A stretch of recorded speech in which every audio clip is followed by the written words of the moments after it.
Hello everyone, আসসালামু আলাইকুম। সবাই কেমন আছেন? আশা করি সবাই ভালো আছেন। আলহামদুলিল্লাহ, আমিও ভালো আছি।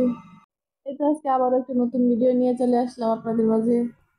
আর আজকে আমি কিছু পিঠা বানাচ্ছিলাম, তেলের পিঠা বিকেলের নাস্তার জন্য। আমার কাছে ভীষণ মন চাচ্ছিল আটা দিয়ে এই পিঠা তৈরি করার জন্য। আর পিঠাগুলো মাশাআল্লাহ ভীষণ ফুল ছিল, দেখতে ভালো লাগছে আর বানাতেও ভালো লাগছিল। কি আর বলবো, পিঠাতে একটু মিষ্টি কম হয়েছে, কিন্তু খেতে অসম্ভব মজা হয়েছে। কালো জিরাতে কি সব কিছুর ফ্লেভার একটু বেড়ে যায়। আমি পিঠাতে কালো জিরা দিয়েছি।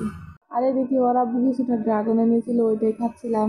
আর এই ড্রাগন গুলো এত মিষ্টি ছিল, কি বলবো, একদম সফট ছিল ড্রাগন গুলো। আর খেয়ে দিয়ে এটা রাতের বেলারই তরকারি রান্না করছিলাম।